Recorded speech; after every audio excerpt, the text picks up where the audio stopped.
नमस्कार, मी विश्वनाथ दहे, नागरजवळा, तालुका मानवत येथील माझ्या संत्रा बागेतून आपल्याशी संवाद साधत आहे। सध्या संत्रा बाग फुटण्याचे पिरियड असल्यामुळं आमच्या ग्रुपमधील एक संत्रा बागायतदार जे की अनुभवी आहेत आणि मौजे आळंद येथे त्यांची शेती आहे परभणी तालुक्यामध्ये, आणि बाग हा 15 वर्षापासून त्यांनी जोपासलेला आहे। बाग हा खरोखरच पाहण्यासारखा आहे, म्हणून मी काल भेट दिली।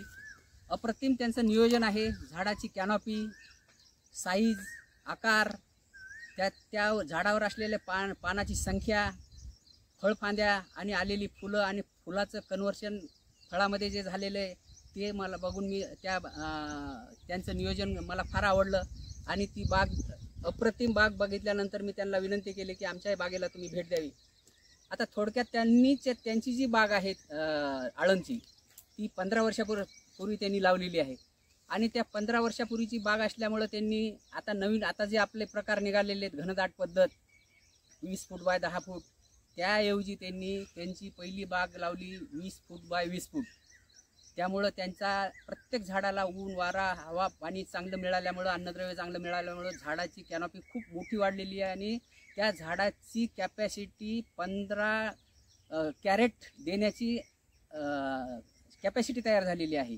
केवळ झाडाला दोन्ही बाजूने सूर्यप्रकाश आणि अंतर जास्त ठेवल्यामुळं त्यांचा अनुभव तो प्रत्येक फळझाडाला व्यवस्थित अंतर सोडण्याचा त्यांचा अनुभव आहे।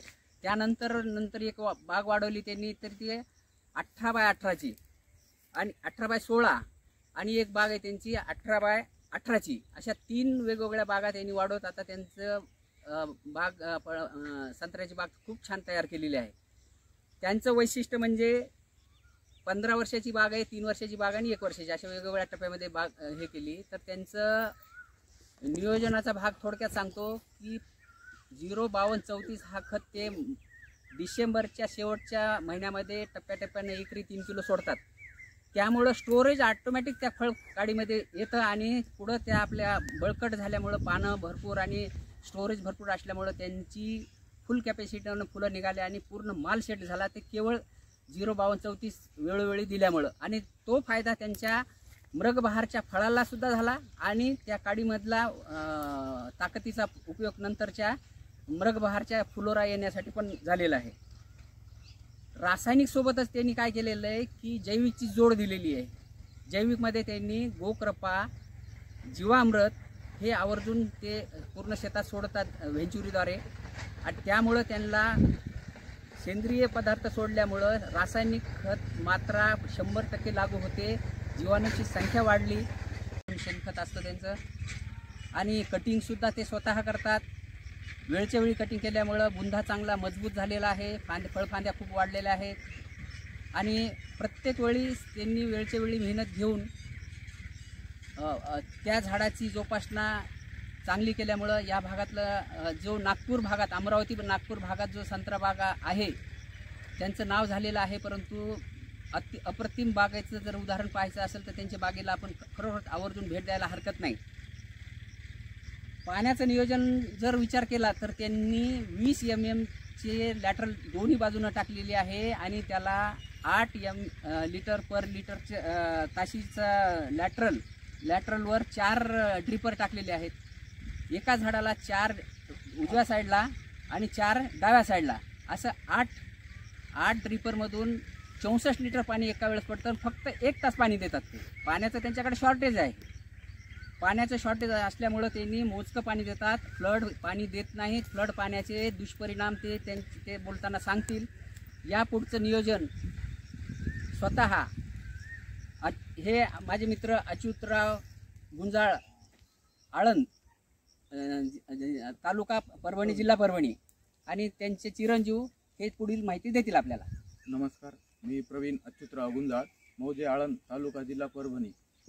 सरांनी काल माझ्या शेतामध्ये भेट देऊन आम्हाला संत्रा बागेविषयी मार्गदर्शन केले। त्याचप्रमाणे संत्रा झाडातले जे बारकावे आहेत ते खूप चांगल्या पद्धतीने आम्हाला समजून सांगितले। झाडाचं सेंटर कशा पद्धतीने ओपन करावं हे पण सांगितलं कटिंग करून। त्याचबरोबर सरांनी आम्हाला जे आमच्या अनुभवानुसार जे माहिती सांगितली त्याप्रमाणे आम्ही सरांना सांगितलं की बाबा आम्ही झाडाला डिसेंबरच्या एंडिंगमध्ये 05234 हा खत एकरी 3 किलो प्रमाणे दर 8 दिवसाला याप्रमाणे आम्ही बागाला सोडतो.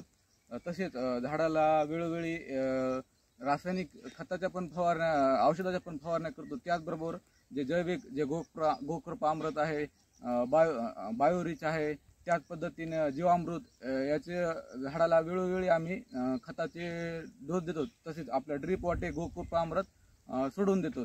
आणि अशा पद्धतीने ते नियोजन केल्यामुळं आमचा जो 15 वर्षाचा बाग आहे, जे सध्या 325 झाडावर आता उभे आहेत, त्यापैकी जवळपास 300 झाडं चांगल्या पद्धतीने फुटलेले आहेत. आणि त्या बाग फुटून त्याची फळाची सेटिंग पण व्यवस्थित झालेली आहे.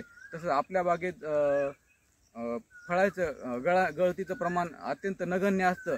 अशा हे बागेचं आपलं नियोजन बघून बागाचे जे व्यापारी आहेत ते आपल्या झाडाला 300 झाडाला 20 लाख रुपयापर्यंत मागणी करत आहेत. एवढं असून सुद्धा आपण आपली बाग अद्यापपर्यंत सौदा केलेला नाही. तसेच सरांच्या शेतामध्ये आम्ही आज भेट दिली. या भेटीमध्ये सरांनी आम्हाला बायोरिच बद्दल भरपूर माहिती सांगितली. त्याचबरोबर सरांनी जे आपल्या शेतामध्ये इंडो इस्रायल पद्धतीला हे केलेली आहे त्याच्याबद्दल सुद्धा माहिती सांगितली. तसेच बोरवेल पुनर्भरण, विहीर पुनर्भरण याची योग्य पद्धतीने माहिती सांगितलेली आहे. केशर आंबाची सरांनी जे प्लांटेशन करणार आहेत आता त्याची लागवड सुद्धा सर मार्कआउट अत्यंत योग्य पद्धतीने केलेला आहे. आणि बेडवर पूर्ण त्यांनी लागवड केलेली आहे. आणि इंडो इस्रायल पद्धतीनं केसर आंब्याची पण लागवड करण्याची त्यांनी पूर्ण तयारी केलेली आहे. धन्यवाद.